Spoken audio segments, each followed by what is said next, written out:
भूमि हत्याना को, हथियारों की व्यापार को, डकैती को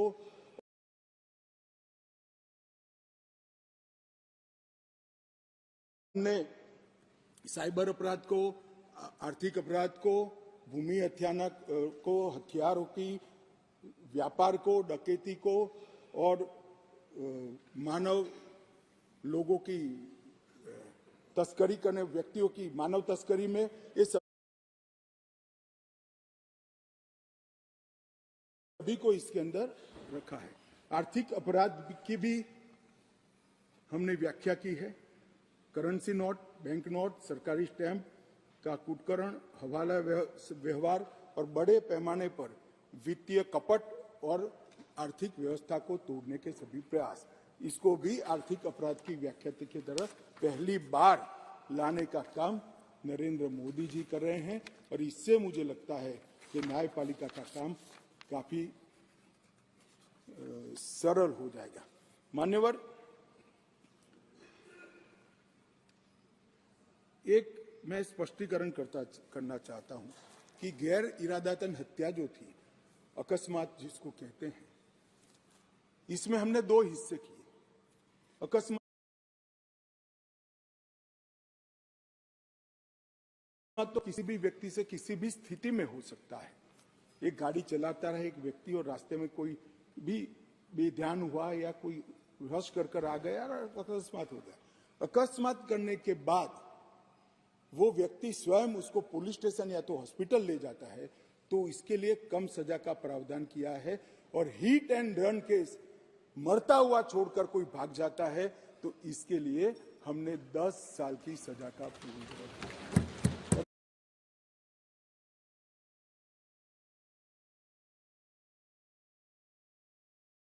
मैं मानता हूं कि इससे हिट एंड रन के केस में काफी कमी आएगी।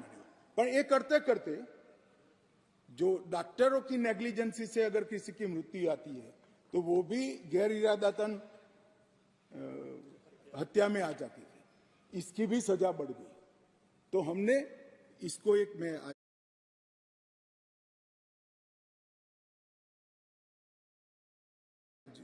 ऑफिशियल अमेंडमेंट लेकर आऊंगा। डॉक्टरों को इससे मुक्त कर दिया है।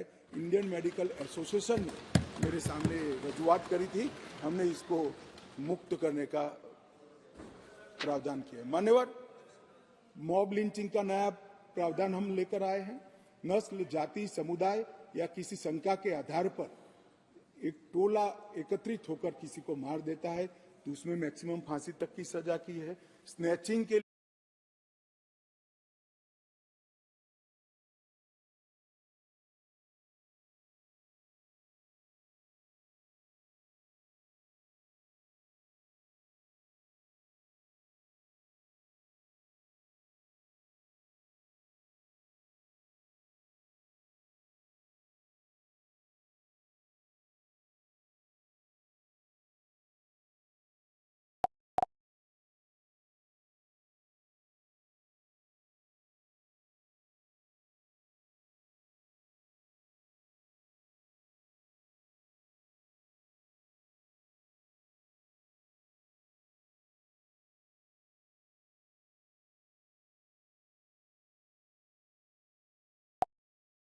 लिए कोई कानून नहीं था। चैन स्नैचिंग होते थे, मोबाइल होते थे और अलग अलग धाराओं में अंत में कानून में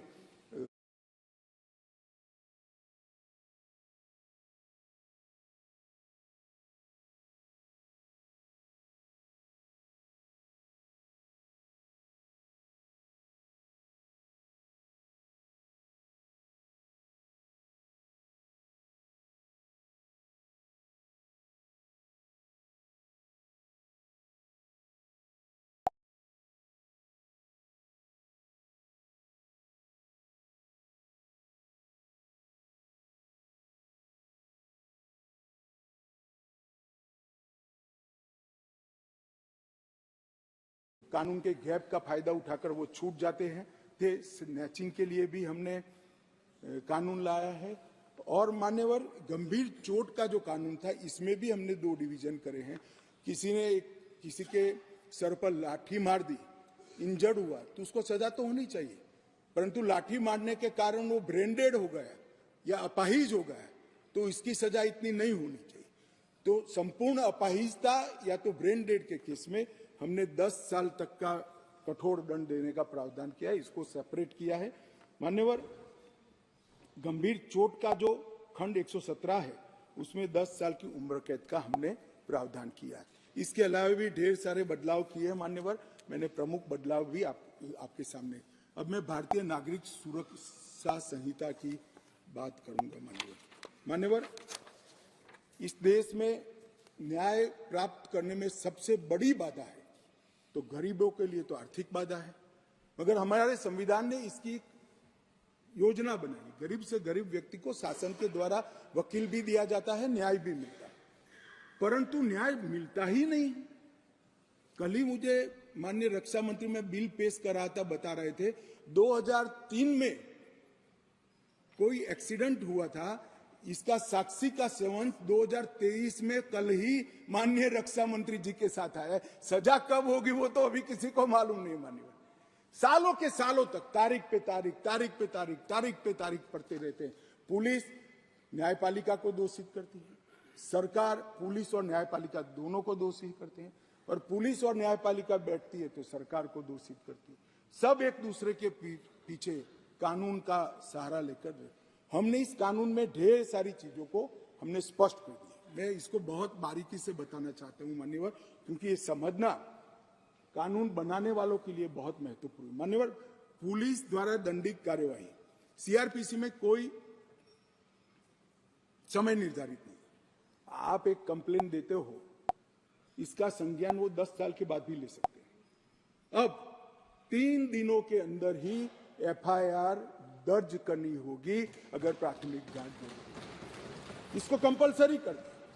और 3 से 7 साल की सजा के मामले में 14 दिनों के अंदर प्रारंभिक जांच, आरोप सही है या गलत है, इसका प्रारंभिक जांच देकर एफआईआर करनी पड़ेगी। तो ज्यादा से ज्यादा आप 14 दिन तक प्रारंभिक जांच कर सकते हो, और छोटी सजा है तो 3 दिन के अंदर ही एफआईआर रजिस्टर करनी पड़ेगी। सबसे पहली न्याय में समय की कटौती यहां होगी। अब जांच रिपोर्ट जो जिला मजिस्ट्रेट को भेजना है, इसके लिए भी कोई समय के प्रावधान नहीं था, एफआईआर कर दिया। अब 24 घंटे में तलाशी रिपोर्ट के बाद 24 घंटे में उसको न्यायालय के सामने रख दिया जाएगा, आप उस पर बैठ नहीं सकते हो।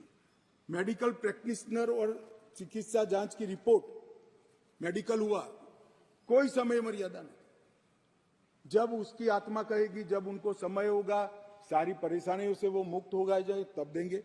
अब हमने बिना किसी देर से बलात्कार पीड़िता की रिपोर्ट को भी 7 दिन के अंदर पुलिस थाने में और न्यायालय में डायरेक्ट भेजने का काम हमने यहां निश्चित किया। मान्यवर, पहले चार्जशीट का समय नहीं, 60 से 90 दिन में चार्जशीट करने का एक कानूनी प्रोविजन था, परंतु री इन्वेस्टिगेशन, मेरी जांच चालू है, ऐसा कर सालों तक चार्जशीट लटकाए जाते थे, केस लटकाए जाते थे और लोग केस से परेशान होते। हमने कह दिया कि 60 से 90 दिन का जो समय था वो तो रहेगा, और 90 दिन के बाद और 90 दिन तक ही फर्दर इन्वेस्टिगेशन कर पाओगे। अगर 90 दिन के बाद फर्दर इन्वेस्टिगेशन करना है तो कोर्ट से ऑर्डर लेना पड़ेगा। चार्जशीट को आप 180 दिन के बाद पेंडिंग नहीं रख सकते हो। ये हमने प्रोविजन कर ट्रायल जल्दी हो इसके लिए शुरुआत कर दी। मान्यवर, इसके बाद मैजिस्ट्रेट के समय कब कार्यवाही शुरू होगी, मैजिस्ट्रेट के समय समक्ष, इसकी भी समय मर्यादा थी। अब मैजिस्ट्रेट साहब के साथ हमने बाध्य कर दिया है कि 14 दिनों के अंदर इसका संज्ञान आपको लेना ही पड़ेगा और कार्यवाही चालू, इसको लटका नहीं सकते। तो जो हमारे यहाँ बहुत सारी फरियाद आती है, सच्चा झूठा भगवान जाने, 12 बजे तक कोर्ट चलती है, 12 बजे के बाद कुछ नहीं चलता है। अब अगर 14 दिनों में संज्ञान लेना है तो कोर्ट को इसको समाप्त कर ही जाना पड़ेगा। और आरोपी द्वारा आरोप मुक्त होने का जो निवेदन है वो भी 60 दिन के अंदर ही करना पड़ेगा। पहले क्या करते थे, एक केस में 25 आरोपी, तो एक के बाद एक 25 लोग लिंगरिंग रूप से एक्विटल का अपील करते ही जाते थे और 10 साल तक मुकदमा चलता नहीं था। अब जिसको भी करना है 60 दिन के अंदर करना है और 60 दिन में न्यायाधीश ने इस पर सुनवाई करनी है। तो ये ज्यादा से ज्यादा 120 दिन में केस ट्रायल पर आएगा। प्ली बार्गेनिंग के लिए भी समय नहीं था, अब तय कर दिया है। आरोप तय करने के 30 दिन के अंदर ही आप आपके गुनाह को स्वीकार कर लोगे तो सजा कम होगी। प्री बार्गेनिंग 30 दिन के अंदर समाप्त करना पड़ेगा। ट्रायल की प्रक्रिया में कागज रखने का भी कोई प्रोविजन नहीं था। अब हमने दस्तावेजों की प्रक्रिया कंपलसरी 30 ही दिन में पूरा करने का प्रोविजन कर दिया है, उसमें आप देरी नहीं कर सकते। मान्यवर, ट्रायल इन एब्सेंसिया का भी प्रोविजन किया है। कुछ लोग इस पर आपत्ति ले सकते हैं, मगर मैं आज कहना चाहता हूं, इस देश में ढेर सारे मुकदमे, देश को हिला देने वाले मुकदमे, चाहे बम्बई बम ब्लास्ट हो या कोई, और वो लोग पाकिस्तान में या कहीं और देशों में शरण लेकर बैठे हैं, ट्रायल नहीं चलती है। मान्यवर, अब इनके यहां आने की जरूरत नहीं है। 90 दिन के अगर वो कोर्ट के सामने नहीं आते हैं तो उनकी अनुपस्थिति में ट्रायल होगी। एक सरकारी वकील उनकी पैरवी करेगा, फांसी भी होगी, जन्मटिप भी, और जिससे वहां से वापस लाने की प्रक्रिया बहुत जल्दी कर पाएंगे, क्योंकि वो सजा प्राप्त व्यक्ति किसी दूसरे देश में तो स्टेटस बहुत बदलता है। जमानत के लिए भी हमने कर दिया है कि लंबे समय तक किसी को जेल में नहीं रख सकते। पहली बार अपराध करने को 1/3 सजा का जो प्रोविजन है, 1/3 अगर अंडर ट्रायल कर लिया तो इसको मुक्ति दे सकते हो, और बाकी सभी मामलों में बोला जी पार्सल नहीं आवेगा, टेंशन। जजमेंट सालों सालों तक, महीनों तक नहीं आता था। अब हो गया है कि मुकदमे की समाप्ति के बाद जज साहब को 45 दिन के अंदर ही जजमेंट देना पड़ेगा, वो इससे ज्यादा लेट नहीं कर। मान्यवर, जजमेंट और सजा के बीच में भी बहुत बड़ा समय था, उसका भी समय निर्धारित कर दिया है, और सजा निर्णय देने के 7 दिन के अंदर ही सुना देनी पड़ेगी, उसको आप लिंगरिंग नहीं कर सकते। मान्यवर, फिर दया याचिका के मामले आते थे। सालों तक दया याचिका करते ही नहीं, और दया याचिका कोई एनजीओ करता था, कोई दूर दूर के लोग करते थे। जिसका कोई दया तो वही मांग सकता है जिसको दंड मिला है। दया मांगने का अधिकार और किसी को नहीं। मान्यवर, उच्चतम न्यायालय की अपील खारिज करने के 30 दिन के अंदर ही दया की अर्जी करनी पड़ेगी, बाद में आपको इसका अधिकार नहीं रहेगा। राज्यपाल, सरकार, सबके लिए यस और नो कहने का समय का प्रावधान भी इसमें हमने मान्यवर तय कर दिया है। महिलाओं की सुरक्षा के लिए भी इसमें ढेर सारे प्रावधान किए। मान्यवर,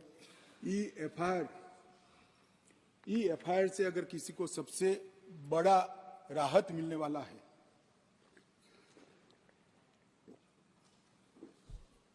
तो महिलाओं को मिलना है। किसी भी महिला के लिए अपने खिलाफ हुए अपराध को किसी के सामने वर्णन करना मान्यवर बड़ी संकोच की बात होती है। आज ई-एफआईआर से हर कोई कर सकता है, मगर कोई भी महिला थाने पर एफआईआर करा सकती है, उसका संज्ञान भी लिया जाएगा, और 2 दिन के अंदर ही घर पर आकर इसका जवाब लेने की व्यवस्था महिला पुलिस के साथ इस कानून को करेगी। नए विधेयक के अंदर ई-एफआईआर का जो हमने जिक्र किया है, इससे ढेर सारे फायदे होने वाले हैं।